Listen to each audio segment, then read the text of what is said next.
Hello everyone, welcome you all in GDC nursing classes. दोस्तों, आज हमारी क्लास एक नए टॉपिक के साथ में शुरुआत होने वाली है और आज आपके सामने जो मैं नया टॉपिक लेकर आया हूँ वो है पल्मोनरी एडिमा। दोस्तों, पल्मोनरी एडिमा के बारे में आज हम टॉपिक में उसका डेफिनेशन, उसका causes, what are the reason behind pulmonary oedema, what are the clinical manifestation and what is the management for the patient with the pulmonary oedema. आज हर चीज़ के बारे में इन डेप्थ हम पढ़ने वाले हैं।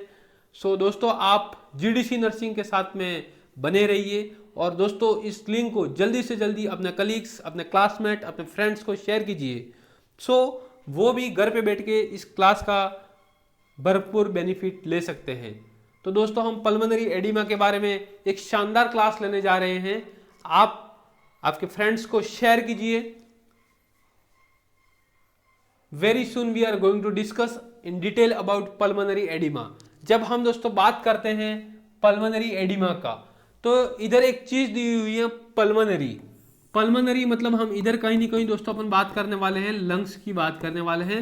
वर्ड इटसेल्फ डिफाइन, पल्मोनरी मतलब लंग्स की बात करने वाले हैं और एडिमा, शायद एडिमा मतलब आपने सुना होगा, स्वेलिंग हो सकता है। ठीक है, क्या हो सकता है?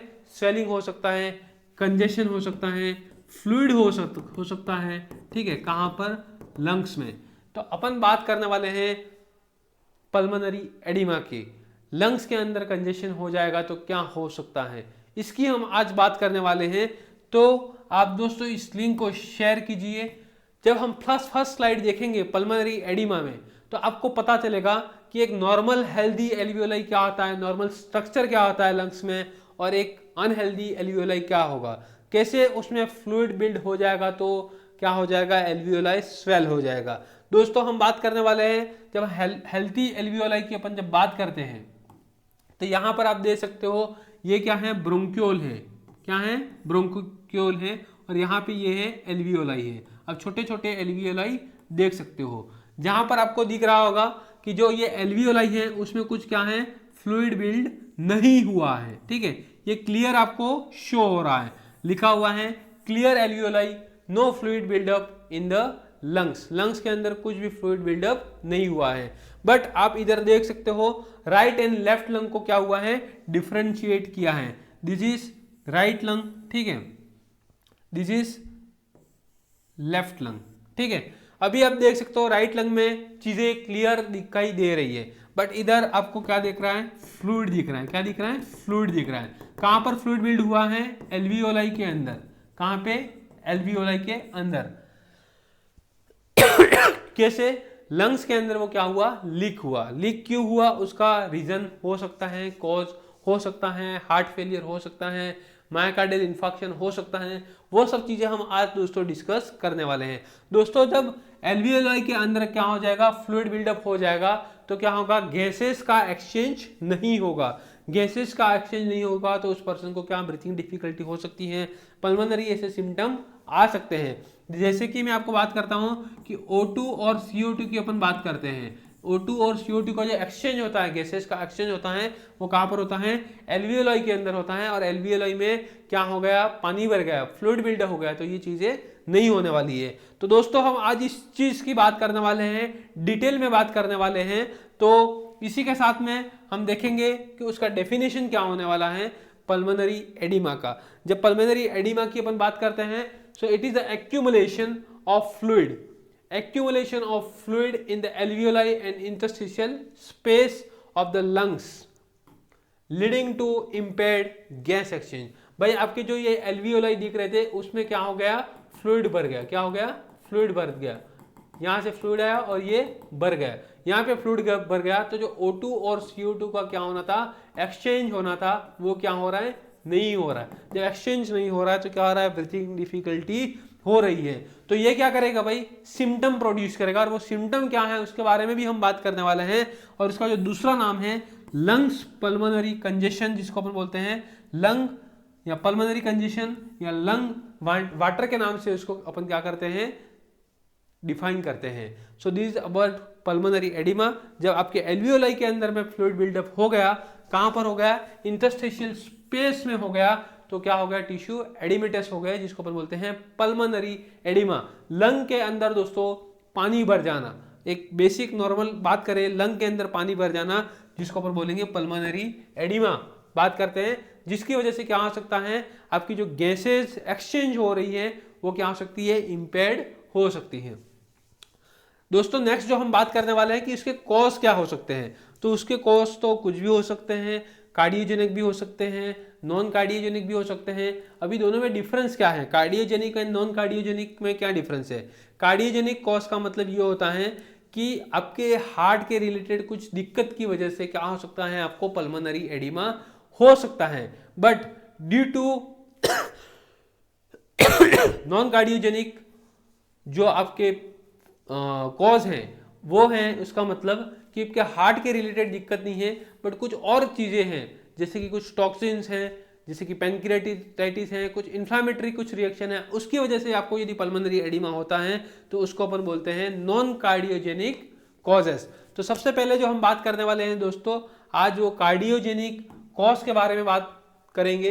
जो कार्डियोजेनिक पल्मोनरी एडिमा मतलब इसका यही है, due to the heart causes, आपके हार्ट के रिलेटेड यदि कुछ दिक्कत है, ठीक है, तो आपके क्या हो सकता है, पल्मोनरी एडिमा हो सकता है। जैसे कि दोस्तों मैंने आपको बताया था कि सबसे पहले यदि अपन बात करते हैं लेफ्ट वेंट्रिकुलर फेलियर की, अपन बात करते हैं दोस्तों, आपका ये क्या है, चैम्बर है, ये हार्ट के चैम्बर हैं 4।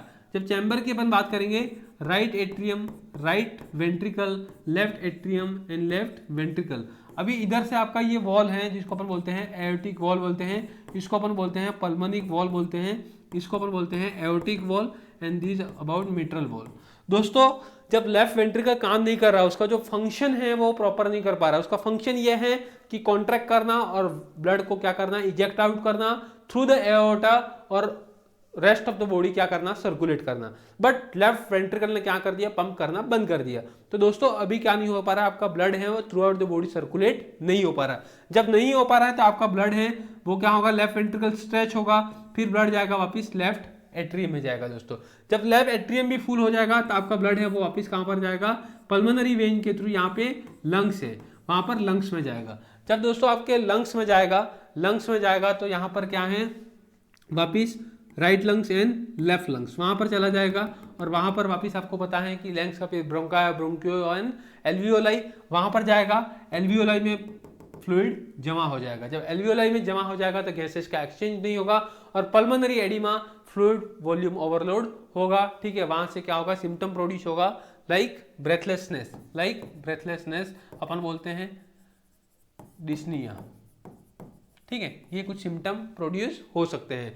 तो दोस्तों ये तो हो गया left side heart failure. Next हो गया मायोकार्डियल इन्फार्क्शन। मायोकार्डियल इन्फार्क्शन में भी क्या होगा भाई, मायोकार्डियल इन्फार्क्शन अपन ने दोस्तों पढ़ा था, प्रीवियस क्लास ली हुई है, आप उसके ऊपर जाके देख सकते हो, ठीक है। मायोकार्डियल इन्फार्क्शन में भी क्या होगा, due to the ischaemia and infarction, मतलब लैक ऑफ ब्लड सप्लाई होगा। यदि lack of blood supply heart tissues को होगा तो क्या होगा दोस्तों, टिश्यूज इन्फ्रैक्ट होंगे। यदि टिश्यू इन्फ्रैक्ट मतलब सेल डेड होगा दोस्तों, सेल डेड होगा तो क्या होगा, वेंट्रिकल प्रॉपर कॉन्ट्रैक्ट नहीं करेगा, वेंट्रिकल कॉन्ट्रैक्ट नहीं करेगा तो ब्लड का इंजेक्शन नहीं होगा। यदि ब्लड का इंजेक्शन नहीं होगा तो वापस ऑब्वियसली लेफ्ट वेंट्रिकल से left atrium and left atrium से पल्मोनरी वेन और उसके थ्रू लंग्स में जाएगा, और परमियली क्या होगा, कैपिलरी परमिएबिलिटी उसका क्या करेगा, बढ़ा देगा, कैपिलरी परमिएबिलिटी बढ़ा देगा, बिलिटी इंक्रीज हो जाएगी, ठीक है। और उसकी वजह से वापस क्या होगा, सिम्टम प्रोड्यूस कर सकता है with the cardiogenic pulmonary oedema. और नेक्स्ट है वॉल्यूलर हार्ट डिसीज। जैसे कि दोस्तों हमने पढ़ा था वॉल्यूलर हार्ट डिसीज में कौन कौन सा वॉल्यूलर हार्ट डिसीज होता है, जैसे कि हमने पढ़ा था एओर्टिक स्टेनोसिस, मिट्रल स्टेनोसिस, ठीक है। स्टेनोसिस का मतलब हो गया, मैं आपको इधर बताता हूं, नैरोइंग, ठीक है। नैरोइंग मतलब जो आपका वॉल है वो क्या होगा, सकड़ा हो गया, नैरो हो गया। ये आपका वॉल है, जो उसका जो डायामीटर है ये अंदर का वो क्या हो गया, कम हो गया, आपका वॉल है वो नैरो हो गया। जब वॉल नैरो हो गया तो अमाउंट ऑफ ब्लड इंजेक्शन होना चाहिए वो नहीं हो रहा है। जब अमाउंट ऑफ ब्लड इंजेक्शन नहीं हो रहा है तो आपका फ्लो होगा, आपका वेंट्रिकल में प्रेशर पड़ेगा, आपका एट्रिया में, लेफ्ट एट्रिया में प्रेशर पड़ेगा और वो वापस जाएगा लंग्स में। जब लंग्स में जाएगा तो वहां पर फ्लूइड क्या होगा, वापस बिल्डअप होगा, जमा होगा और आपके एल्वियोलाई में फ्लूइड भर जाएगा, इंटरस्टिशियल स्पेस में फ्लूइड भर जाएगा, जिसकी वजह से आपको पल्मोनरी एडिमा दोस्तों होने का चांसेस हो सकता है। तो इस चीज में होने क्या वाला है वो हम चीज देख रहे हैं। तो जब भी क्या होगा, कार्डियोजेनिक कॉज होंगे, जिसमें अपन ने देखा कि लेफ्ट वेंट्रिकुलर फेलियर होगा, मायोकार्डियल इन्फार्क्शन होगा, वल्वुलर हार्ट डिसीज होगा, तो आपका हाइड्रोस्टैटिक प्रेशर को वो क्या करेगा, बढ़ा देगा। Increase hydrostatic pressure in pulmonary capillaries due to left ventricular failure और इंक्रीज लेफ्ट आर्टेरियल प्रेशर। आपके हाइड्रोस्टैटिक प्रेशर को क्या करता है, वो बढ़ा देता है पल्मोनरी कैपिलरीज के अंदर। ठीक है, कैपिलरीज जो होती है वहां पर क्या होता है, गैसेस का एक्सचेंज होता है। जो कैपिलरीज का काम है गैसेस का एक्सचेंज करना। और यदि अपन लंग्स की बात करते हैं दोस्तों, तो लंग्स में कौन काम करता है, एल्वियोलाई काम करते हैं गैसेस का एक्सचेंज का। पर वहां पर क्या हो गया, फ्लूइड का बिल्डअप, फ्लूइड जमा हो गया। अब फ्लूइड जमा हो गया तो वहां पर गैसेस का एक्सचेंज दोस्तों नहीं हो रहा है जो होना चाहिए था वो। तो इम्पेयर्ड गैस एक्सचेंज यहाँ पे अपने को देखने के लिए मिल रहा है। So this is about first, अपन बात कर रहे हैं टाइप या कॉज की बात कर रहे हैं, कार्डियोजेनिक पल्मोनरी एडिमा। इसका जो कॉज है वो अपन ने देखा left side heart failure, myocardial infarction और इसके बाद में हमने पढ़ा वल्वुलर हार्ट डिसीज।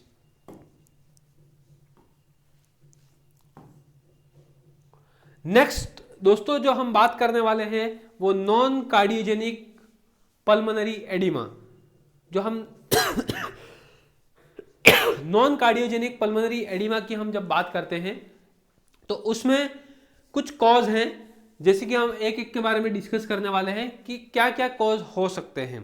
ठीक है, तो दोस्तों नॉन कार्डियोजेनिक की यहां पर अपन बात करते हैं, it is not related to heart. मतलब हार्ट के रिलेटेड कुछ दिक्कत की वजह से आपको पल्मोनरी एडिमा नहीं हो रहा है। जो लंग्स के अंदर फ्लूइड का क्या हो रहा है, जमा होना है, एल्वियोलाई के अंदर फ्लूइड बिल्डअप हो रहा है, it is not due to heart related cause. ये कुछ और ही कारण है जिसकी वजह से आपको क्या हुआ है दोस्तों, पल्मोनरी एडिमा हुआ है। तो वो दोस्तों कौन से कारण हैं वो हम देख रहे हैं। It is caused by increase capillary permeability और injury to alveolar capillary membrane. यदि आपका जो कैपिलरी मेम्ब्रेन है यदि उसमें कुछ इंजरी होती है या उसमें कुछ डैमेज होता है तो जिसकी वजह से आपको क्या हो सकता है, पल्मोनरी एडिमा हो सकता है। तो ऐसे कॉज कौन से हैं, ऐसे कौन से कारण हैं, तो अपन बोलते हैं ARDS, आपने सुना होगा ARDS, जिसको अपन बोलते हैं एक्यूट रेस्पिरेटरी डिस्ट्रेस सिंड्रोम बोलते हैं, एक्यूट रेस्पिरेटरी डिस्ट्रेस सिंड्रोम। ये भी एक क्या है, रेस्पिरेटरी डिसऑर्डर है दोस्तों, रेस्पिरेटरी डिसऑर्डर है। सिंड्रोम का मतलब है group of symptom, group of symptom है। ठीक है, जिसकी वजह से आपको क्या हो सकता है, पल्मोनरी एडिमा होने का चांसेस हो सकता है। यदि आपने कुछ टॉक्सिन इनहेलेशन कर दिया है, ठीक है, इनहेल किया है, और वो क्या करेंगे, आपके बॉडी में जाके एक्ट करेंगे, रिएक्ट करेंगे और वहां पे जाके आपको क्या हो जाएगा, वापिस pulmonary oedema. Next sepsis, sepsis का मतलब है यदि आपको ब्लड इन्फेक्शन हुआ है, ब्लड इन्फेक्शन हुआ है, यदि कुछ ट्रॉमा हुआ है दोस्तों, आपको ट्रॉमा कहां पर हुआ है, आपको डायरेक्ट लंग्स में हुआ है, लंग्स इंजरी हुआ है, ठीक है, तो उसकी वजह से आपको क्या हो रहा है, जो कैपिलरी परमिएबिलिटी है वो डैमेज हो रही है और उसकी वजह से आपको क्या हो रहा है, फ्लूइड बिल्डअप हो रहा है। ठीक है, यहाँ नेक्स्ट क्या है, पेनक्रियाटाइटिस। पेनक्रियाटाइटिस का मतलब क्या है, इन्फ्लामेशन ऑफ द पेनक्रियास। यदि पेनक्रियास में आपका क्या हो जाएगा, इन्फ्लामेशन हो जाएगा, तो उस इन्फ्लामेटरी प्रोसेस के द्वारा कुछ टॉक्सिन्स और एंजाइम्स लाइक साइटोकाइन रिलीज होंगे और उसकी वजह से क्या होगा, परमिएबिलिटी, कैपिलरी परमिएबिलिटी इंक्रीज होगी। ठीक है, और क्या हो सकता है, पल्मोनरी एडिमा होने का चांसेस दोस्तों हो सकता है। तो ये कुछ कॉज है जो आप देख सकते हो नॉन कार्डियोजेनिक पल्मोनरी एडिमा के अंदर, जो हमने देखा ARDS जो रेस्पिरेटरी डिसऑर्डर है, कुछ टॉक्सिन की वजह से आपको हो सकता है, या सेप्सिस, ट्रॉमा और पेनक्रियाटाइटिस, ये कुछ कॉज है due to the inflammatory response.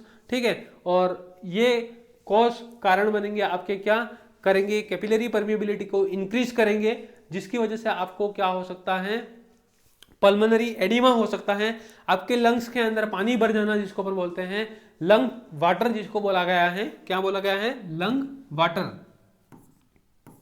Lung water बोला गया है, ठीक है। फ्लूइड, जिसको अपन बोलते हैं फ्लूइड बिल्डअप इन एल्वियोलाई। क्वेश्चन दोस्तों यहां से ऐसा भी पूछा जा सकता है। तो ये चीज होती है पल्मोनरी एडिमा। और जो सेकंड कॉज है या सेकंड टाइप है जो हमने डिस्कस किया, नॉन कार्डियोजेनिक पल्मोनरी एडिमा के बारे में। नेक्स्ट जो हम दोस्तों बात करने वाले हैं वो हम सिम्टम की बात करने वाले हैं कि दोस्तों कौन कौन से सिम्टम हो सकते हैं, साइन इन सिम्टम हो सकते हैं जो पल्मोनरी एडिमा होगा उस पर्सन को क्या अपने को दिखाई देते हैं या पर्सन को फील होते हैं। तो दोस्तों कोई भी डिसीज होगी, यदि किसी पर्सन को इन्फेक्शन होगा, इन्फेक्शन होता क्या है पहले तो, यदि इन्फेक्शन होता है तो कोई भी बैक्टीरिया है या वायरस है या कोई भी एनी माइक्रो ऑर्गेनिज्म, कोई भी माइक्रो ऑर्गेनिज्म होता है वो अपने बॉडी के, ह्यूमन बॉडी के अंदर क्या करता है, वो एंटर करता है। मैं आपको एक बेसिक एग्जांपल बता के समझाना चाहता हूं इधर। जैसे कि कोई माइक्रो ऑर्गेनिज्म है, इधर माइक्रो ऑर्गेनिज्म है, वो किस में, ह्यूमन बॉडी के अंदर एंटर करेगा, ठीक है। तो वो क्या करेगा, रिएक्शन मतलब सिम्टम प्रोड्यूस करेगा, ठीक है। बॉडी को क्या करेगा, इन्वेड। एक बेसिक में चीज आपको बताऊं कि कोई माइक्रो ऑर्गेनिज्म है, ये माइक्रो ऑर्गेनिज्म क्या हो सकता है, बैक्टीरिया हो सकता है या वायरस हो सकता है या anything.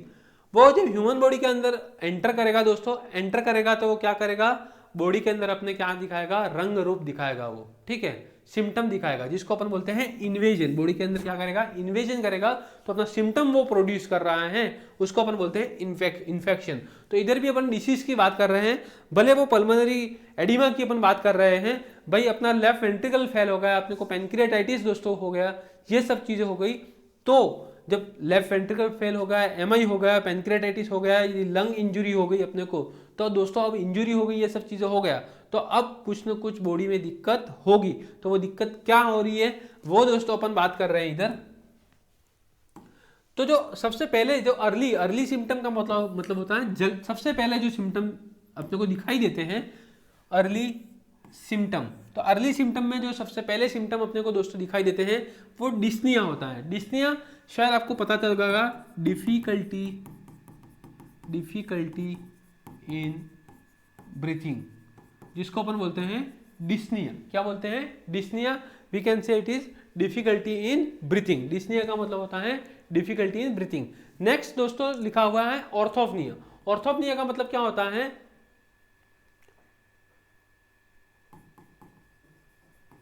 fall in blood pressure while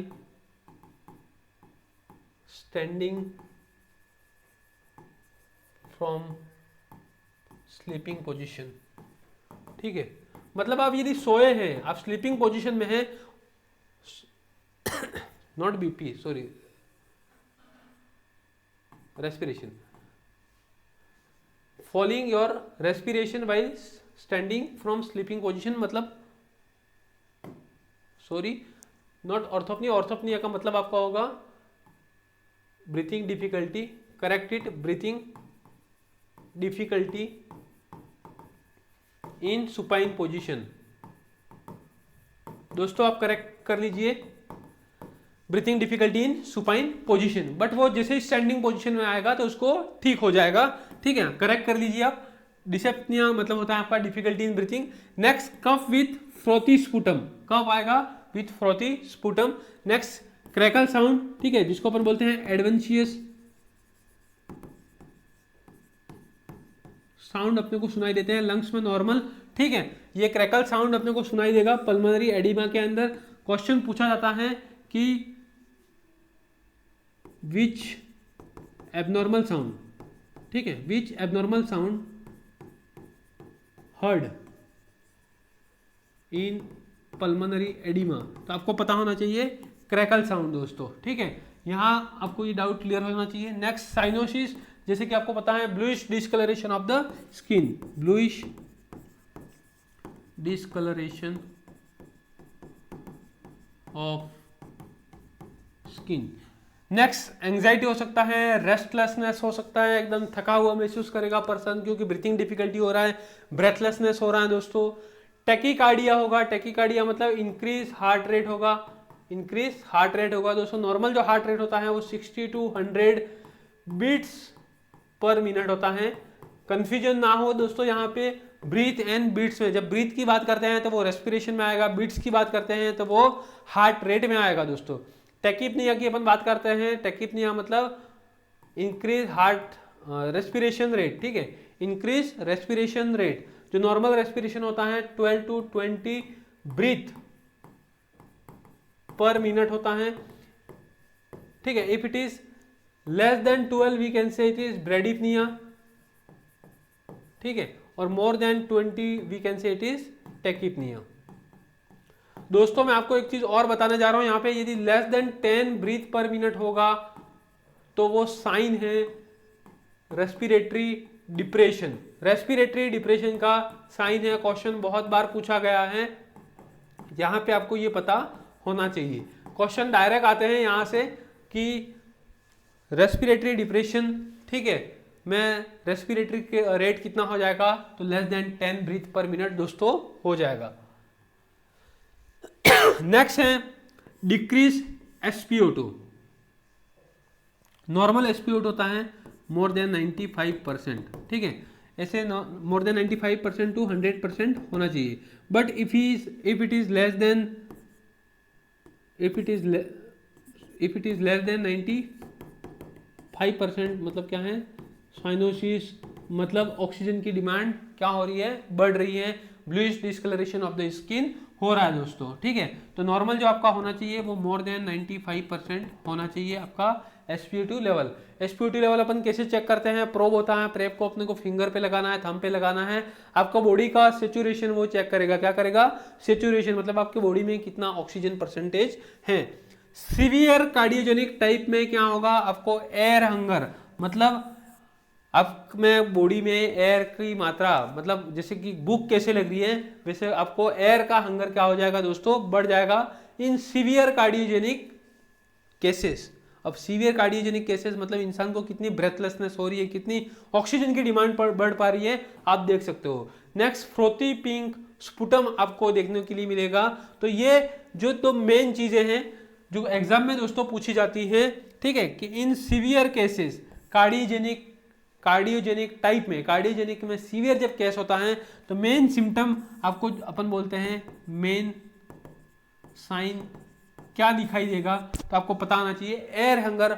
body को एयर की, ऑक्सीजन की बहुत ज्यादा क्या होगी, डिमांड होगी, तो उसको अपने को क्या करना है, फुलफिल करना है। तो वो फुलफिल कैसे होगा दोस्तों, अपन मेडिकेशन देंगे पेशेंट को, मेडिकेशन देंगे तो क्या होगा, पेशेंट का जो फ्लूइड ओवरलोड हुआ है, पल्मोनरी कंजेशन हुआ है, ये ब्रीथिंग डिफिकल्टी हो रही थी, जब पेशेंट सो रहा था तो उसको ब्रीथिंग डिफिकल्टी हो रही थी पल्मोनरी कंजेशन की वजह से, जब स्टैंडिंग पोजीशन में जाएगा तो ठीक हो जाएगा, रिलीफ मिलेगा, जिसको अपन ने ऑर्थोपनिया के बारे में बात की। अपन ने ये भी पढ़ा कि क्रैकल साउंड क्या होता है, bluish discolouration of the skin अपन बोलते हैं, साइनोसिस हो जाता है, ठीक है, tachycardia, tachypnoea, everything we have discuss. तो उसको अब हम कैसे मैनेज करेंगे ये सिम्टम का, उसके बारे में दोस्तों हम डिस्कस करने वाले हैं। तो उसके बारे में जब हम डिस्कस करेंगे तो हम कुछ इन्वेस्टिगेशन दोस्तों करने वाले हैं। तो इन्वेस्टिगेशन में हम सबसे पहले करेंगे चेस्ट एक्सरे की बात करते हैं। बट चेस्ट एक्सरे करने से पहले हम दो चीजें करने वाले हैं। सबसे पहले अपन बात करते हैं हिस्ट्री टेकिंग की बात करते हैं। जब दोस्तों हम हिस्ट्री टेकिंग करेंगे पेशेंट का, हिस्ट्री टेकिंग मतलब जो पेशेंट है उसका अपने को हिस्ट्री पूछना है कि आपका नाम क्या है। हम जाते हैं ना हॉस्पिटल में दोस्तों, क्या क्या पूछते हैं, हिस्ट्री टेकिंग जब हम करते हैं तो नेम, ठीक है, present complain, past complain, past medical history, ठीक है, इसके बाद में past surgical history, family history, इसके बाद में हम पूछते हैं पास्ट मेडिकेशन, ठीक है, ऐसा कुछ है कि नहीं है। इसके बाद में हम पूछते हैं कि फिजिकल एग्जामिनेशन करते हैं। तो हम फिजिकल एग्जामिनेशन चेक करते हैं तो हम पेशेंट का हेड टू टॉय एग्जामिनेशन करते हैं, ठीक है, जिसमें हम देखते हैं कि नॉर्मल है या एबनॉर्मलिटी है। हम सिस्टम वाइज करेंगे, हेड का करेंगे, हम आई का करेंगे, ईएनटी का करेंगे हम, इसके बाद में हम कार्डियोवास्कुलर सिस्टम का करेंगे, हम रेस्पिरेटरी देखेंगे, पल्स देखेंगे, everything we are going to discuss. उसका नॉर्मल रेस्पिरेशन रेट कितना है, उसका पल्स रेट कितना है, एवरीथिंग वी आर डिस्कस, ठीक है। तो हम ये चीज history taking and physical examination में दोस्तों देखते हैं।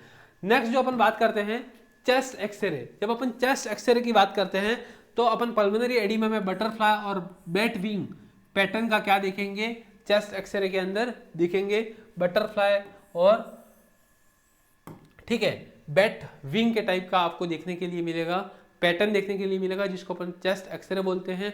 और चेस्ट एक्सरे क्या इंडिकेट करेगा, उस पर्सन को पल्मोनरी एडिमा हो सकता है। पल्मोनरी एडिमा का मतलब accumulation of fluid in the alveoli हो सकता है दोस्तों, ठीक है। नेक्स्ट अपन बोलेंगे एबीजी। एबीजी का मतलब क्या है, arterial blood gas analysis. Arterial blood gas analysis अपन करेंगे, ठीक है, जिसमें अपन आर्टरी, कौन सी artery, radial artery, femoral artery से ब्लड कलेक्ट करेंगे, ठीक है, अपन चेक करेंगे, जिसमें अपन क्या देखते हैं, मेनली अपन देखते हैं पीएच देखते हैं, अपन PaO2 देखते हैं, PaCO2 देखते हैं और अपन HCO3 बाइकार्बोनेट देखते हैं, ठीक है, ये चीजें अपन देखते हैं। और जो इधर एबीजी जो इंडिकेट करता है दोस्तों, वो हाइपोक्सीमिया इंडिकेट करेगा, ठीक है, हाइपोक्सीमिया इंडिकेट करेगा, मतलब ब्लड के अंदर क्या है, आपके ऑक्सीजन की कमी है दोस्तों, ब्लड के अंदर क्या है, डिक्रीज ऑक्सीजन इन ब्लड, ठीक है, we can say it is hypoxaemia. क्या है, हाइपोक्सीमिया। नेक्स्ट दोस्तों अपन जब बात करते हैं इकोकार्डियोग्राम, इको मतलब अपने बात करते हैं किसकी, हार्ट की बात करते हैं, और हार्ट का यूएसजी करना, सोनोग्राफी करना। नॉर्मल आपने देखा होगा कि सोनोग्राफी यूएसजी आपने सुना होगा, बट इधर अपन हार्ट की करते हैं, और जो मशीन और जो घुमाते हैं उसको अपन बोलते हैं ट्रांसड्यूसर बोलते हैं। जैसे कि अपने स्किन के ऊपर ऐसे घुमाते हैं एक, उसको अपन बोलते हैं ट्रांसड्यूसर। एग्जाम में पूछा गया है कि इसका नाम क्या है दोस्तों, ठीक है, एक पिक्चर दिया है, पिक्चर देके बोला गया है कि ये इकोकार्डियोग्राम है, ये यूएसजी है। तो जो अपन इससे क्या करते हैं, चेक करते हैं, ठीक है, क्या क्या एबनॉर्मलिटीज हैं, तो इस पार्ट का नाम क्या है, तो इस पार्ट का नाम है ट्रांसड्यूसर दोस्तों, ठीक है। तो ये क्या करता है, assist heart function and ejection fraction. Normal ejection fraction होता है 15 to 70%, ठीक है, सॉरी 55 to 70%। अभी इजेक्शन फ्रैक्शन क्या होता है कि आपका जो लेफ्ट वेंट्रिकल है वो कितना अमाउंट में ब्लड इजेक्ट करता है ड्यूरिंग ईच कॉन्ट्रैक्शन, ठीक है। तो कैसे कैलकुलेट करते हैं इजेक्शन फ्रैक्शन दोस्तों, तो स्ट्रोक वॉल्यूम क्या करेगा, उसको डिवाइड करना है एंड डायस्टोलिक वॉल्यूम और 100 के साथ में उसको मल्टीप्लाई कर देना है। तो this is the formula stroke volume अपन एंड डायस्टोलिक वॉल्यूम इनटू 100, ठीक है। अपन क्या कैलकुलेट करेंगे, उसका इजेक्शन फ्रैक्शन चेक करेंगे, and normal ejection fraction it is 55 to 70%। Next BNP अपन चेक करेंगे, brain B type natriuretic peptide elevated in cardiogenic cause. जैसे कि पर्सन को क्या है, लेफ्ट वेंट्रिकुलर फेलियर है, तो लेफ्ट वेंट्रिकुलर फेलियर है, LVF लेफ्ट वेंट्रिकुलर फेलियर है, तो क्या हो जाएगा, हार्ट जो लेफ्ट वेंट्रिकल है वो ब्लड को इजेक्ट आउट नहीं कर पाएगा, क्योंकि वो क्या नहीं कर पा रहा है, कॉन्ट्रैक्ट नहीं कर पा रहा है। तो लेफ्ट वेंट्रिकल क्या होगा, स्ट्रेच होगा। जब लेफ्ट वेंट्रिकल दोस्तों स्ट्रेच होता है तो क्या होगा, वहां से एक रिलीज होगा एंजाइम जिसको अपन बोलते हैं BNP ब्रेन नाइट्रोयूरेटिक पेप्टाइड, या अपन उसको बोलते हैं VNP जो सीक्रेट होता है वो cardiomyocyte of ventricle, cardiomyocyte of ventricle से सीक्रेट होता है दोस्तों। जो इसका नॉर्मल वैल्यू होता है वो होता है लेस देन 100 है, तो क्या है, नो हार्ट फेलियर अपन बोल सकते हैं। यदि 100 से दोस्तों 300 है तो प्रेजेंट बोल सकते हैं। यदि मोर देन 300 है वैल्यू तो अपन बोल सकते हैं माइल्ड हार्ट फेलियर बोल सकते हैं। मोर देन दोस्तों 600 है तो अपन बोल सकते हैं मॉडरेट बोल सकते हैं। And if it is more than 900 then we can say severity of severe heart failure अपन दोस्तों बोल सकते हैं, ठीक है। बीएनपी को अपन बोल सकते हैं वीएनपी के नाम से भी अपन जानते हैं, वेंट्रिकुलर नाइट्रोयूरेटिक पेप्टाइड के नाम से भी दोस्तों अपन जानते हैं। नेक्स्ट SpO2 अपन देखेंगे, जो नॉर्मल होना चाहिए, मोर देन 95% सेचुरेशन होना चाहिए ऑक्सीजन का ब्लड में लेवल। चेस्ट एक्सरे क्या आपने को बताएगा दोस्तों, वो अपने को पता होना चाहिए। तो फ्लूइड इन और अराउंड द लंग स्पेस, मतलब आपके लंग्स में क्या हो गया है, फ्लूइड जम गया है, एल्वियोलाई में फ्लूइड चला गया है, इम्पेयर्ड गैस एक्सचेंज हो गया है, तो आपके लंग्स में ये पूरा आपको दिख रहा है एकदम white white white white white white बता रहा है, वो क्या है, फ्लूइड है, ठीक है।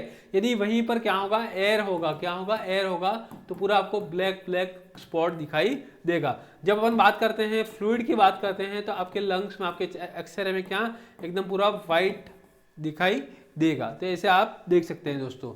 नेक्स्ट एनलार्ज हार्ट आपको दिखाई देगा। एनलार्ज हार्ट मतलब अपन बोलते हैं दोस्तों कार्डियोमेगैली, कार्डियोमेगैली जिसको अपन बोलते हैं enlarge heart, enlargement of the heart, बड़े दिल वाला बोलते हैं, वो भी अपन एक्सरे में दोस्तों देख सकते हैं। अल्ट्रासाउंड ऑफ द हार्ट जो अपन बोलते हैं इकोकार्डियोग्राम, इको जिसका नाम आपने सुना होगा, वो क्या आपको बताएगा दोस्तों, वीक आपकी हार्ट मसल क्या है, आपका इजेक्शन फ्रैक्शन कितना है, जिसकी वजह से आपका लेफ्ट वेंट्रिकल बराबर काम नहीं कर पा रहा है दोस्तों, वो अपन देखेंगे। लीकिंग और नैरो हार्ट वॉल, जो ठीक है, जो हार्ट वॉल अपन ने पढ़े हैं, शायद आपको पता होगा, पल्मोनरी वॉल, एओर्टिक वॉल, और इसके बाद में मिट्रल एंड नेक्स्ट ट्राइकस्पिड, ये जो वॉल है, ठीक है, वो वॉल में स्टेनोसिस हुआ है, तो कैसे हुआ है, ठीक है, और ये नैरो कैसे हुए हैं, वो अपन देखेंगे। किसमें देखेंगे अपन, इकोकार्डियोग्राम में। और फ्लूइड सराउंडिंग द हार्ट, जो हार्ट के चारों तरफ यदि फ्लूइड बिल्डअप हुआ है, तो वो भी हम देखेंगे, जिसकी वजह से क्या होगा, हार्ट के ऊपर दोस्तों प्रेशर पड़ेगा, हार्ट के ऊपर प्रेशर पड़ेगा तो हार्ट भी क्या करेगा, डिमिनिश होगा, अपना फंक्शन प्रॉपर नहीं कर पाएगा, जिससे क्या होगा, कार्डियक आउटपुट डिक्रीज हो सकता है। नेक्स्ट अपन बात करते हैं यहां से आगे मैनेजमेंट की। दोस्तों हम कैसे पेशेंट को क्या कर पाएंगे, मैनेज कर पाएंगे, पल्मोनरी एडिमा हुआ है तो। अभी तक हमने देखा है कि भाई पल्मोनरी एडिमा होता क्या है, उसके दोस्तों कॉज क्या होता है, उसके सिम्टम क्या होते हैं दोस्तों। बट अब हमने ये देखना है कि उसके सिम्टम तो हमने देख लिए, बट सिम्टम को देख के उस पेशेंट को दोस्तों हमको मैनेज कैसे करना है, तो वो हम देखेंगे। सबसे पहले तो हमको देना है उसके लिए पोजीशन देना है, ठीक है, पोजीशन उसको देंगे।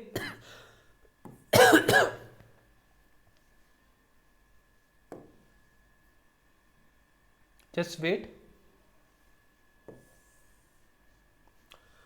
पोजीशनिंग, पोजीशन देना है, ठीक है। Sit the patient upright to decrease venous return and improve lung expansion, ठीक है। पेशेंट को बोलना है कि आपको क्या करना है, अपराइट पोजीशन में बैठना है।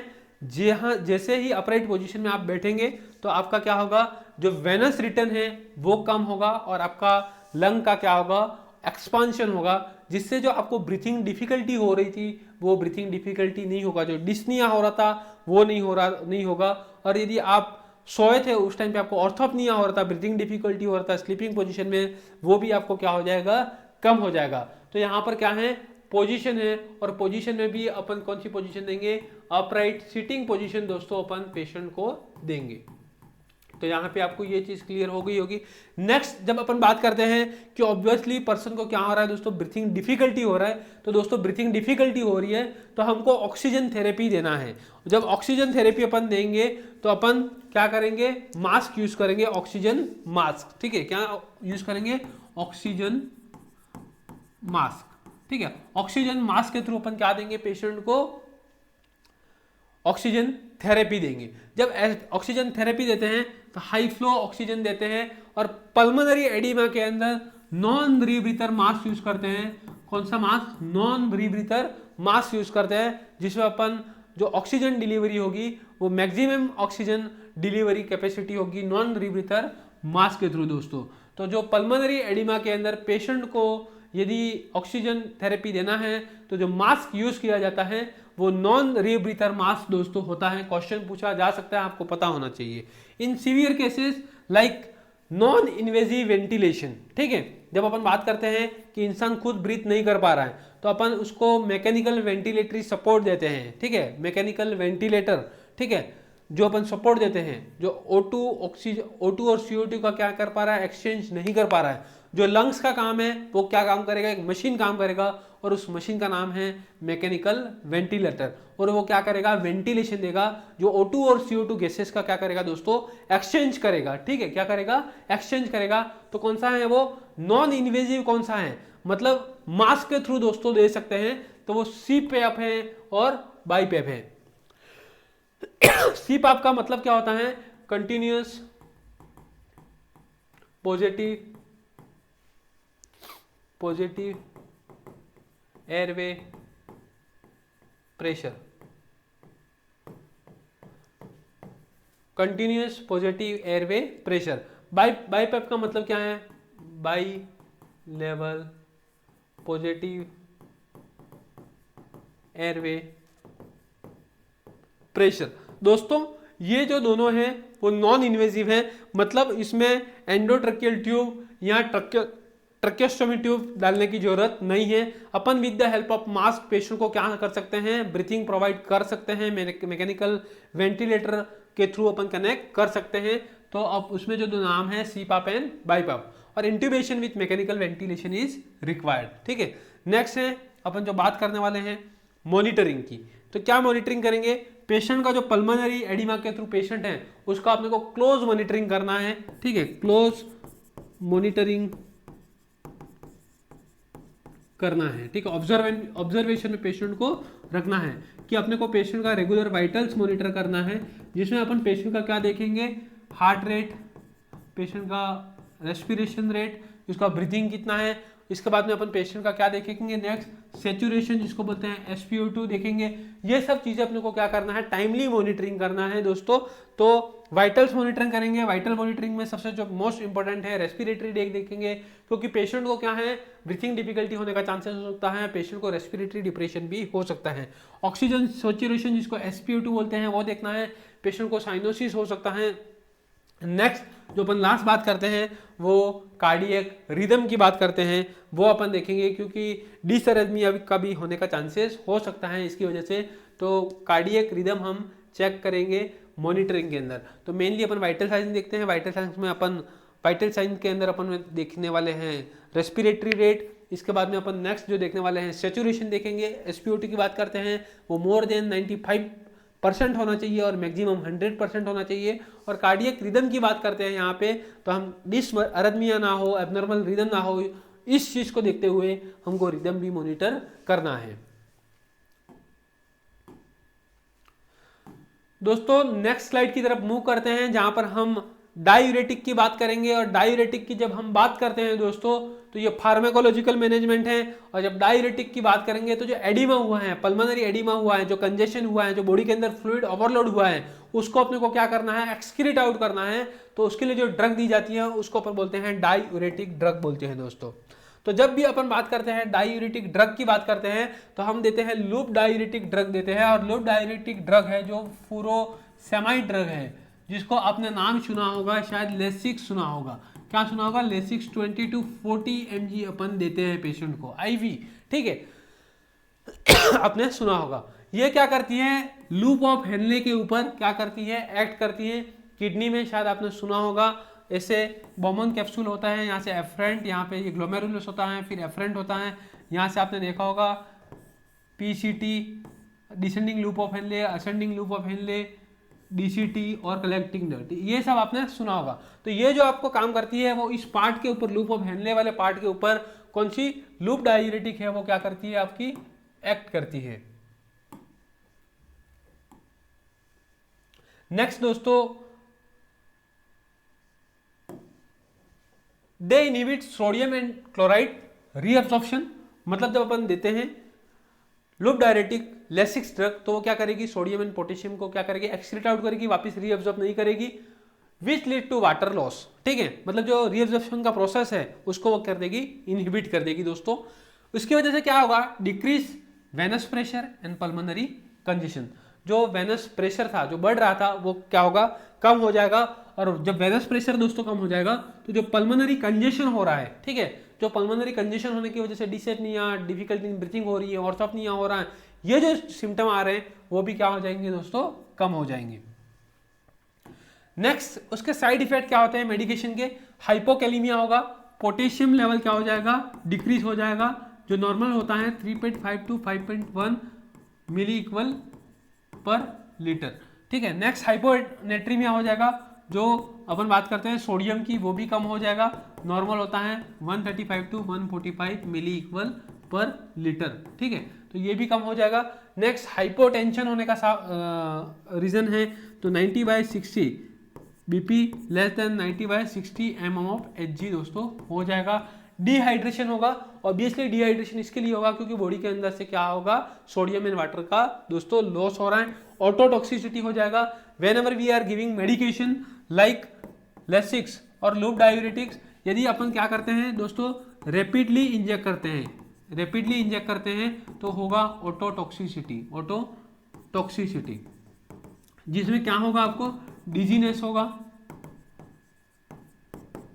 टिनाइटस होगा, जिसको अपन बोलते हैं tingling sensation in the year, ठीक है। तो अपने को पेशेंट को जो मेडिकेशन देते हैं वो क्या देना है, स्लोली देना है दोस्तों, वो भी अपने को ध्यान रखना है। Next nursing intervention, being a nurse, ठीक है, हम क्या हैं, नर्स हैं, तो नर्स होते हुए हमको ये पता होना चाहिए कि भाई हम कोई मेडिकेशन दोस्तों दे रहे हैं तो जो हमारा पार्ट है, हमारा रोल है, वो बहुत अच्छे से हमको दोस्तों निभाना है।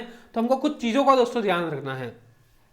आपको मैं यहाँ पर एक चीज़ बताता हूँ कि नर्स दिवस, नर्सेस डे जो मनाया जाता है, नर्स दिवस जो मनाया जाता है वो एवरी ईयर 12 मई को मनाया जाता है, ठीक है। फ्लोरेंस नाइटिंगेल की याद में एवरी ईयर 12 मई को क्या मनाया जाता है, नर्सेस डे मनाया जाता है। आपको लिख देना है, क्वेश्चन पूछा गया है, डायरेक्ट क्वेश्चन ऐसे आते हैं दोस्तों। तो अपने को क्या ध्यान रखना है, यूरिन आउटपुट अपने को क्या करना है, मेजर करना है। जब यूरिन आउटपुट मेजर करेंगे तो अपन कैसे मेजर करेंगे, फोलिस कैथेटर रहेगा, कैथेटर या यूरिन पॉट के थ्रू अपने को क्या करना है, मेजर करना है दोस्तों। पेशेंट का अपने को ब्लड प्रेशर मेजर मॉनिटर करना है, रेगुलर मॉनिटर इलेक्ट्रोलाइट, ठीक है। क्यों, क्योंकि हाइपोकैलेमिया हो रहा है, सोडियम एंड पोटेशियम क्या हो रहा है, डिक्रीज हो रहा है, तो अपने को ये भी ध्यान रखना है। और नेक्स्ट जो मैं बात करता हूँ, डेली वेट पेशेंट का चेक करना है। डेली वेट इसके लिए चेक करना है कि जो फ्लूइड ओवरलोड हुआ था, पल्मोनरी कंजेशन हुआ था, ठीक है, फ्लूइड ओवरलोड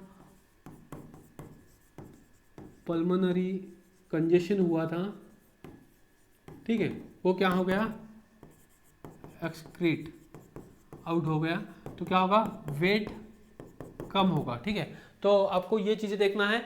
और अपन ने डायरेटिक्स, जिसको अपन लूप डायरेटिक्स बोलते हैं, इनिबिट कर देगी, क्या कर देगी, सोडियम में, और जो वाटर का रीअब्जॉर्प्शन हो रहा था, कहाँ पर हो रहा था दोस्तों, ये लूप ऑफ हेनले में हो रहा था, ठीक है, जिसकी वजह से क्या हो जाएगा, जो ब्लड प्रेशर बढ़ रहा था वो भी इस ड्रग से कम होगा। और सबसे जो मेन काम कर रही है वो पल्मोनरी एडिमा को ये कम करने का काम कर रही है।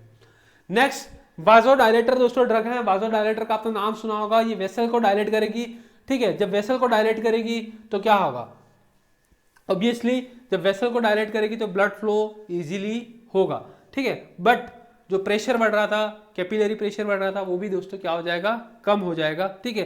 तो इधर अपन बात करते हैं क्या होने वाला है, जो कैपिलरी प्रेशर यदि कम होगा तो आगे जो लेफ्ट वेंट्रिकल एंड डायस्टोलिक जो प्रेशर है वो भी क्या हो जाएगा, कम हो जाएगा। कैसे कम होता है दोस्तों वो भी हम देखते हैं, हम बात करेंगे, क्योंकि हमारा काम है डिटेल में पढ़ना। जो भी चीज़ हम लेके आ रहे हैं आपको डिटेल में पढ़ाई जा रही है, हर चीज़ कवर कराया जा रहा है, चीज़ आपके सामने वही लाई जा रही है जो आपके एग्जाम में पूछने वाली है या पूछी जाएगी। तो दोस्तों आपको इसके लिए हर वो चीज़ अलग अलग जगह से कंटेंट लाके आपके सामने रखा जाता है बुक का, जो आप ना भटके उधर और जीडीसी नर्सिंग के साथ में जुड़े रहे रेगुलर, तो आपको वो सटीक टॉपिक और कंटेंट मिलेगा जो आपको यहाँ से डायरेक्ट आपके एग्जाम में देखने के लिए मिलने वाला है दोस्तों। जब आप एमसीक्यू सॉल्व करेंगे तो दोस्तों आपको फील होगा ऐसा कि यार ये क्लास में मैंने पढ़ा था, जीडीसी नर्सिंग की क्लास में मैंने पढ़ा था, मैंने सर पढ़ा रहे थे वो मैंने उस टॉपिक को क्लियर किया था, तो ये एमसीक्यू तो मेरा गलत होने वाला नहीं है। आपको ये सब चीज़ें रिकॉल होने वाली है दोस्तों, क्योंकि चीज़ें आपके सामने प्रेजेंट ही वही की जा रही हैं जो आपको डायरेक्ट आपके एग्जाम में देखने के लिए दोस्तों मिलने वाली हैं। तो वाजोडायलेक्टर की अपन जब बात करते हैं तो नाइट्रोग्लिसरीन, जिसको अपन बोलते हैं एनटीजी बोलते हैं दोस्तों, नाइट्रोग्लिसरीन ड्रग है। सोडियम नाइट्रोप्रोसाइड भी इसके अंदर में आएगी वाजोडायलेक्टर ड्रग के अंदर। ये डायलेट कर देगी आपके वेन को दोस्तों, डायलेट करती है, dilate the vein which decrease venous return to the heart. Heart के वेनस, जो वेनस वेन के थ्रू ब्लड का जो ब्लड फ्लो वापस आ रहा था हार्ट को, उसको क्या करेगा दोस्तों, ये कम करेगा, जिसकी वजह से आपका left ventricular end diastolic pressure LVEDP, left ventricular end diastolic pressure था, उसको क्या कर देगा, कम कर देगा, जिसकी वजह से आपका पल्मोनरी प्रेशर भी क्या हो जाएगा, कम हो जाएगा दोस्तों। Less fluid leakage into alveoli can cause relief from the pulmonary congestion. यदि वाजोडायलेटर ड्रग हैं, क्या कर दिया, डायलेट कर दिया वेन को डायलेट कर दिया, तो आपको जो पल्मोनरी प्रेशर था वो भी कम हुआ। क्यों कम हुआ दोस्तों, क्योंकि आपका जो लेफ्ट वेंट्रिकुलर एंड डायस्टोलिक जो प्रेशर था वो भी कम हो गया, आपका इजेक्शन फ्रैक्शन भी कम हुआ दोस्तों। तो उसकी वजह से क्या होगा दोस्तों, जो प्रेशर कैपिलरी परमिएबिलिटी पे पड़ रहा था वो कम हुआ था, आपका फ्लूइड जो लीक हो रहा था इंटरस्टिशियल स्पेस में जो जा रहा था वो भी कम हुआ, इंट्रावस्कुलर से इंटरस्टिशियल स्पेस में जा रहा था वो कम हुआ तो आपका एडिमा कम हुआ तो आपका पल्मोनरी कंजेशन, जो ये सिम्टम दोस्तों अपन देख रहे हैं वो भी आपका कम हो गया दोस्तों। तो यहाँ पर आपको चीजें क्लियर हुई होगी, ठीक है। जैसे कि आपका डायलेट हो गया वेन हो गया आपका, ठीक है। जब वेन डायलेट हुआ तो आपका वेनस रिटर्न कम हुआ, वेनस रिटर्न टू हार्ट कम हुआ, डिक्रीज। यदि वेनस रिटर्न डिक्रीज हुआ तो decrease left ventricular end diastolic pressure कम हुआ, जिसकी वजह से डिक्रीज कैपिलरी परमिएबिलिटी कम हुई। जब कैपिलरी परमिएबिलिटी दोस्तों आपकी डिक्रीज हुई तो क्या हो गया, आपका प्रेशर कम पड़ेगा तो आपको जो लीकेज था वो भी नहीं होगा, तो आपका क्या होगा, वापस पल्मोनरी कंजेशन जो अपन ये सिम्टम देख रहे हैं दोस्तों वो भी क्या होगा, उससे रिलीफ मिलेगा। तो जब हमने क्लिनिकल मैनिफेस्टेशन में देखे वो भी क्या हो जाएंगे आपको दोस्तों, ठीक हो जाएंगे दोस्तों। मेनली कार्डियोजेनिक पल्मोनरी एडिमा में ये ड्रग आपको दी जाती है, तो आपको यहाँ पर पता होना चाहिए कि क्वेश्चन डायरेक्ट आपको पूछा जाएगा कि कार्डियोजेनिक पल्मोनरी एडिमा में कौन सी ड्रग दी जाती है, तो it is the nitroglycerin drug. Nitroglycerin drug को अपन एंटी एंजाइनल ड्रग भी अपन बोलते हैं, एंटी एंजाइनल ड्रग, ठीक है, drug of choice for angina pectoris, ठीक है। But for cardiogenic pulmonary oedema कौन सी ड्रग आपको दी जाती है, तो आपको पता होना चाहिए कौन सी ड्रग दी जाती है, नाइट्रोग्लिसरीन। हमको क्या ध्यान रखना है दोस्तों, जब मेडिकेशन देते हैं पर्सन को, तो नर्सिंग इंटरवेंशन मतलब नर्सिंग रिस्पॉन्सिबिलिटी हमारा क्या है, बीइंग अ नर्स, ठीक है। हमको कुछ चीजें पता होनी चाहिए जब हम मेडिकेशन देते हैं तब। तो जब अपन एंटीजी देते हैं तो हमको ब्लड प्रेशर अपन को with the help of sphygmomanometer and stethoscope monitor करना है पेशेंट का। क्यों, क्योंकि उस इंसान को जिसको अपन ने मेडिकेशन दी है उसको हाइपोटेंशन हो सकता है। व्हाट इज हाइपोटेंशन, डिक्रीज क्या हो सकता है, decrease blood pressure less than 90/60 mm of Hg, ठीक है। क्या हो सकता है, ब्लड प्रेशर दोस्तों कम हो सकता है। एंटीजी ड्रग के कुछ साइड इफेक्ट है, जैसे कि headache, dizziness and tachycardia, increase अपन हार्ट रेट बोलते हैं more than 100 beats per minute, ठीक है। ये चांसेस हो सकते हैं दोस्तों, तो पेशेंट को ऑब्जर्व करना है इसके लिए। And avoid sudden withdrawal to prevent rebound hypertension, मतलब जिस पर्सन को क्या चल रहा है, वाजोडायलेटर और एंटीजी ड्रग चल रही है, उनको अपने को बोलना है कि दिस मेडिकेशन आपको सडन स्टॉप नहीं करना है दोस्तों, नहीं तो आपको क्या आ सकता है, हाइपरटेंशन हो सकता है। रीबाउंड मतलब वापिस आपको हाइपरटेंशन होने का चांसेस हो सकता है दोस्तों, ठीक है। तो ये एंटीजी ड्रग है। जब एंटीजी ड्रग देंगे तो क्वेश्चन यहां से आपको पूछा जा सकता है कि कार्डियोजेनिक पल्मोनरी एडिमा का ये ड्रग ऑफ चॉइस दोस्तों हो सकता है।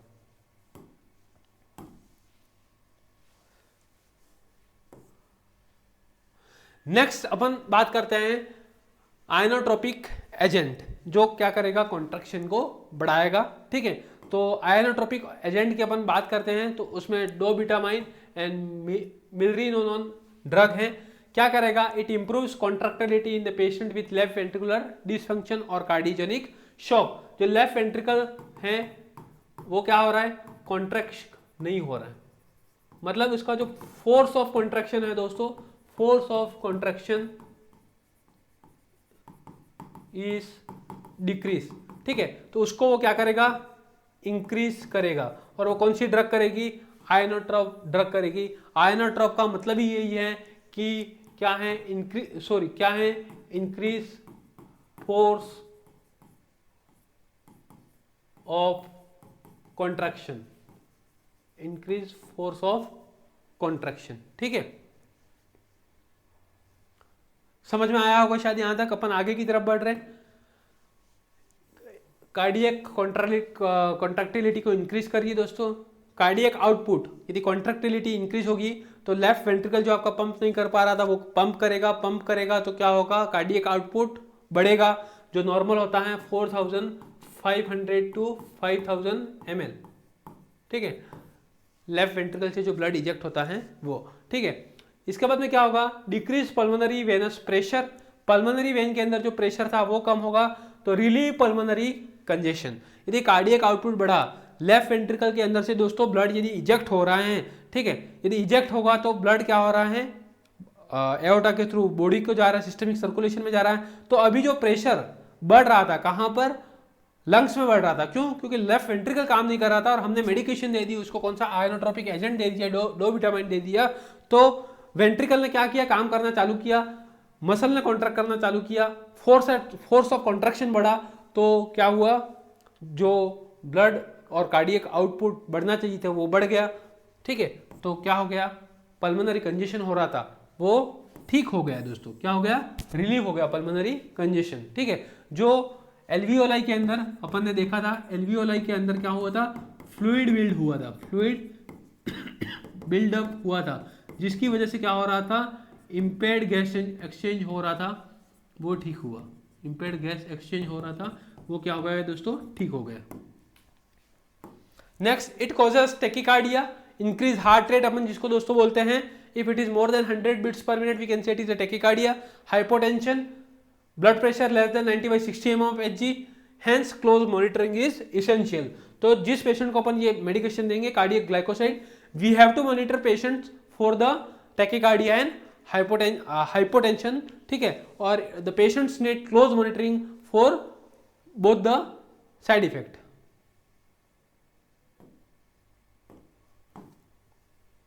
नेक्स्ट, ओपियोइड ड्रग की अपन बात करते हैं। ओपियोइड ड्रग में आती है मॉर्फिन सल्फेट, शायद आपने सुना होगा। मॉर्फिन जो सल्फेट होती है वो आपके बॉडी में ऑक्सीजन की डिमांड को क्या करती है, कम करती है दोस्तों। तो इस ड्रग का नाम है मॉर्फिन सल्फेट, जिसको अपन बोलते हैं ओपियोइड, ठीक है, क्या बोलते हैं, ओपियोइड, ठीक है। इट रिड्यूस एंजाइटी कफ को कम करेगा, is breathing and cause वाजो dilation, जब वाजो डायलेशन होगा तो बॉडी के अंदर ऑक्सीजन की डिमांड कम हो जाएगी। Can cause respiratory depression and hypotension, respiratory depression होगा तो आपकी जो रेस्पिरेटरी रेट है वो less than 10 breath per minute, 10 breath per minute हो जाएगी। और हाइपोटेंशन हो जाएगा तो आपका जो ब्लड प्रेशर है it is less than 90/60 mm of Hg हो जाएगा। तो आपको जब मेडिकेशन देते हैं दोस्तों, कौन सी, मॉर्फिन सल्फेट देते हैं, तो आपके पास में एक उसका एंटीडोट रेडी होना चाहिए दोस्तों। एंटीडोट कौन सा, नेलेक्सोन, इसका एंटीडोट है नेलेक्सोन, वो रेडी होना चाहिए। और आपका पेशेंट का क्या करना है, रेस्पिरेटरी चेक करना है।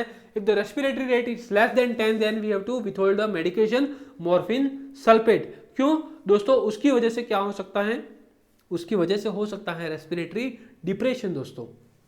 नेक्स्ट, नर्सिंग कंसिडरेशन, नर्सिंग में अपने को क्या ध्यान रखना है दोस्तों, तो सबसे पहले हमको एडमिनिस्टर करना है स्लोली व अंडर क्लोज मॉनिटरिंग, एक साथ से रैपिडली इंजेक्ट नहीं करना है, ठीक है, धीरे धीरे हमको करना है। 5 ml NS में क्या करना है, डाइल्यूट करना है, क्या करना है दोस्तों, डाइल्यूट करना है। उसके बाद में मॉर्फिन सल्फेट अपने को देना है। Keep oxygen and resuscitation equipments ready, क्यों दोस्तों, क्योंकि उसकी वजह से क्या हो सकता है, रेस्पिरेटरी डिप्रेशन। तो हमको क्या करना है, रिससिटेशन के लिए रेडी रखना है। अवॉइड इन रेस्पिरेटरी डिप्रेशन और हाइपोटेंशन, ये जो पेशेंट होंगे जिनका ब्लड प्रेशर कम होगा या पेशेंट का आरआर रेस्पिरेशन कम होगा, जो रेस्पिरेटरी डिप्रेस पेशेंट हैं उनमें अपने को क्या करना है दोस्तों, अवॉइड करना है। और नेक्स्ट है मॉनिटर पेशेंट का SpO2 सेचुरेशन चेक करना है, ब्लड प्रेशर मॉनिटर करना है, रेस्पिरेटरी रेट अपने को मॉनिटर करना है after the administration of the drug, और ये चीज़ें अपने को कंटिन्यूस करना है। और जो रेस्पिरेशन रेट की बात कर रहे हैं वो तो हमको मेडिकेशन देने से पहले ही चेक करना है, क्योंकि यदि पेशेंट की रेस्पिरेटरी रेट कम होगी तो दोस्तों उसकी वजह से क्या हो सकता है, उसकी वजह से जो चीज़ें होने का रीज़न है वो है रेस्पिरेटरी डिप्रेशन होगा। तो हमको दोस्तों जो चीज़ करनी है वो BP मॉनिटर करना है, रेस्पिरेटरी रेट मॉनिटर करना है, SpO2 लेवल अपने को मॉनिटर करना है। ये कुछ चीज़ें अपने को ध्यान रखनी है दोस्तों जब मेडिकेशन देते हैं मॉर्फिन सल्फेट। और मॉर्फिन सल्फेट का जो हमने देखा कि क्या है, उसका एंटीडोट है वो है नेलेक्सोन। क्या है, नेलेक्सोन। ठीक है, ये क्या है दोस्तों, उसका एंटीडोट है। तो आपको शायद ये भी ड्रग बहुत अच्छे से समझ में आई होगी। चीज़ें आपके साथ में लाई जा रही है जो चीज़ें इंपॉर्टेंट है और आपके एग्जाम में पूछा जा सकता है।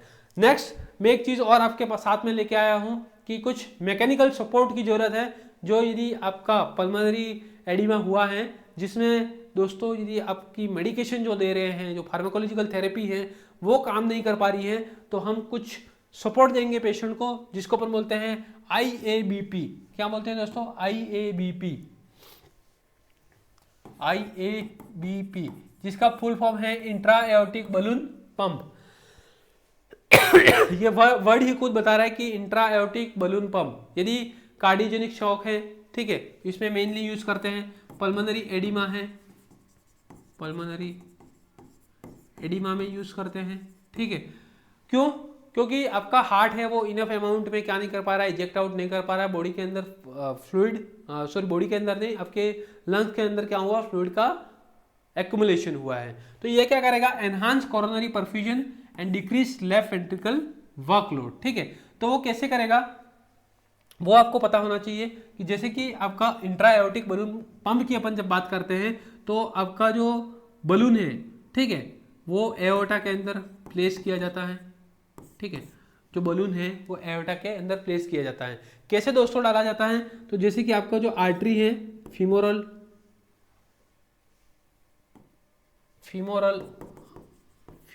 आर्टरी के थ्रू कैथेटर डाला जाएगा और वो जाएगा आपके एओर्टा में। जब एओर्टा में जाएगा, ठीक है, तो एओर्टा में जंक्शन पे जाके क्या होगा दोस्तों, वो रुकेगा। जब जंक्शन पे जाके रुकेगा तो जब भी आपका ये चैम्बर है, क्या है, मैं आपको क्लियर चीज़ें बता रहा हूँ। यहाँ पे ये आपका क्या है, चैम्बर है। ठीक है, ये एओर्टा है और यहाँ पर आपका क्या है, ये IABP है, इंट्रा एओर्टिक बलून है। ठीक है, अभी ये राइट एट्रियम है दोस्तों, ये राइट वेंट्रिकल है, ये लेफ्ट एट्रियम है और ये लेफ्ट वेंट्रिकल है।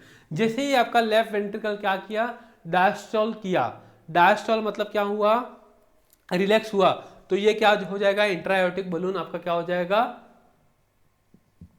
इंट्रा एओर्टिक बलून है वो इन्फ्लेट हो जाएगा। क्या हो जाएगा, इन्फ्लेट हो जाएगा। और जैसे ही आपका लेफ्ट वेंट्रिकल ने क्या किया, सिस्टोल किया, तो आपका जो बलून है वो क्या हो जाएगा, आपका डिफ्लेट हो जाएगा।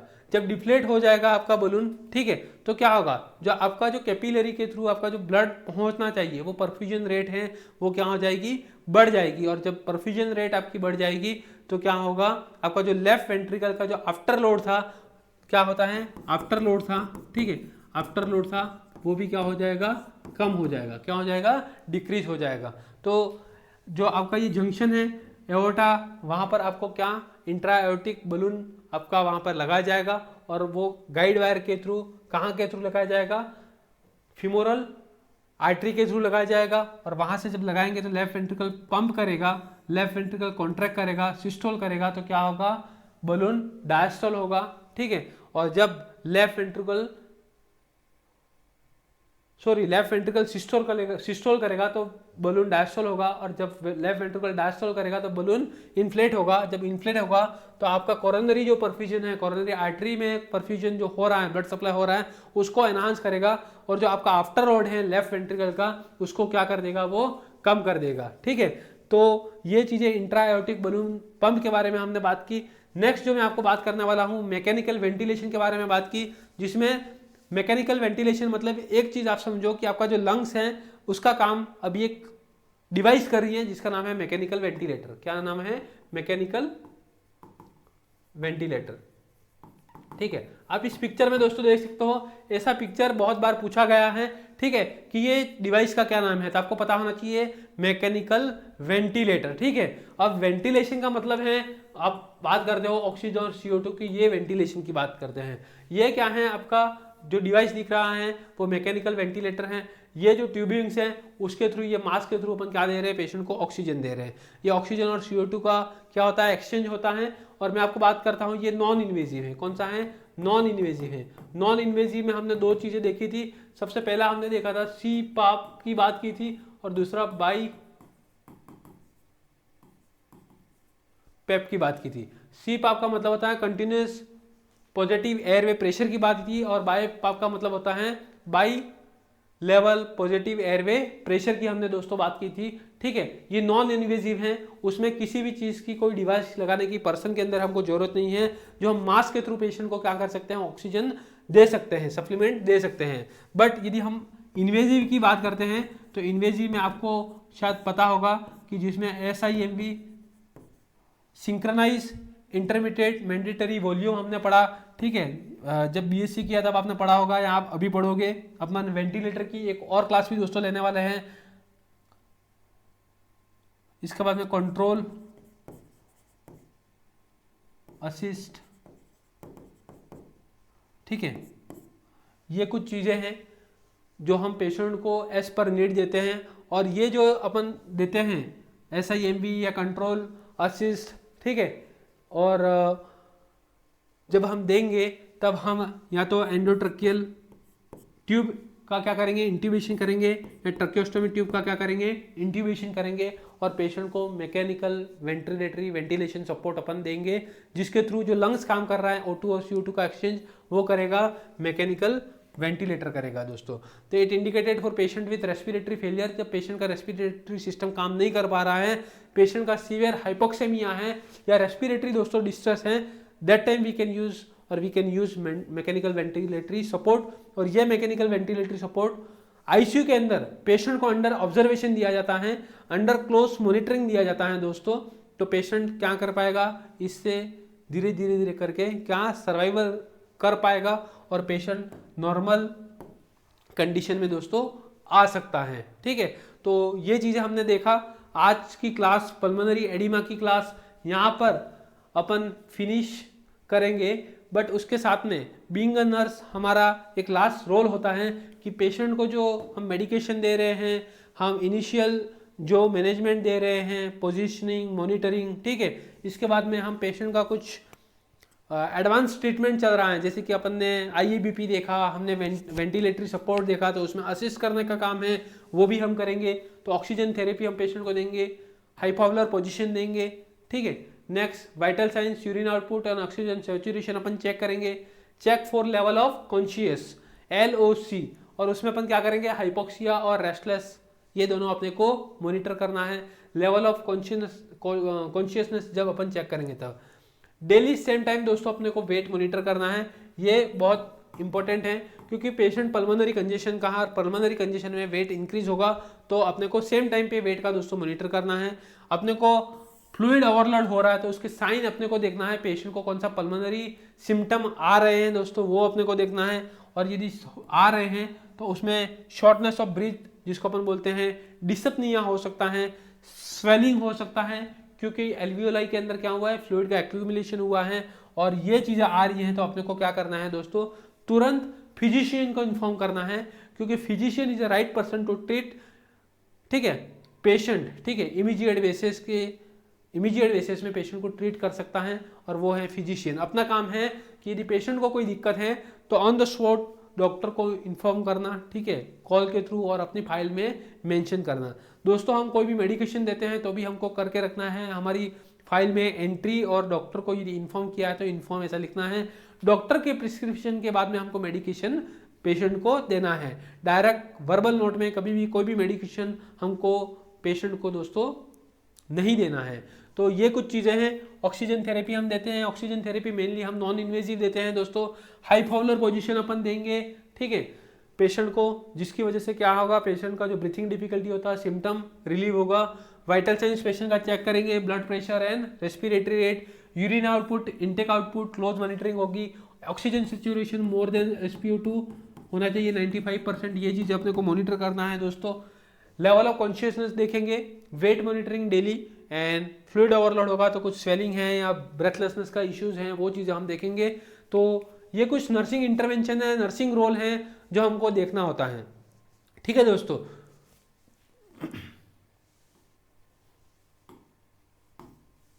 तो इसी के साथ में दोस्तों अपना टॉपिक पल्मोनरी एडिमा यहाँ पर फिनिश होता है। जैसे कि आज की क्लास में हमने पूरा टॉपिक कवर किया है, और टॉपिक में हमने उसका मीनिंग क्या होता है, पल्मोनरी एडिमा में क्या होता है, एल्वियोलाई में फ्लूइड एक्युमुलेशन कैसे होता है, व्हाट आर द टाइप्स, ठीक है, what are the clinical manifestation, pharmacological management क्या आता है, initially how we can treat the patient, and what is IABP and what is mechanical ventilation, जिसके बारे में हमने मैकेनिकल वेंटिलेशन के बारे में भी, इन्वेजिव एंड नॉन इन्वेजिव के बारे में भी इन ब्रीफ हमने देखा। दोस्तों हम आगे भी मैकेनिकल वेंटिलेटर के ऊपर एक बहुत शानदार क्लास लेके आएंगे, जब भी हमारा क्लास रहेगा नेक्स्ट क्लास उसमें, क्योंकि जब हम आगे एक एक टॉपिक क्लियर करते हैं, जैसे कि हम कार्डियक का कंप्लीट करेंगे, हम रेस्पिरेटरी में जाएंगे, तो हम ये चीज़ें सब कवर करने वाले हैं। तो इसी के साथ में दोस्तों आप GDC नर्सिंग के साथ में जुड़े रहिए, क्योंकि आपको आने वाले टाइम में बहुत ही शानदार क्लासेस मिलने वाली है, क्योंकि हमारी जो क्लासेस हैं वो रेगुलर बेसिस पे आपको 6 to 8 PM मिलेगी। तो आप लाइव क्लास भी देखना ना भूलें, क्योंकि आपको पढ़ने का जो शानदार कंटेंट मिल रहा है वो आपको GDC नर्सिंग से जुड़े रहने पे मिलेगा।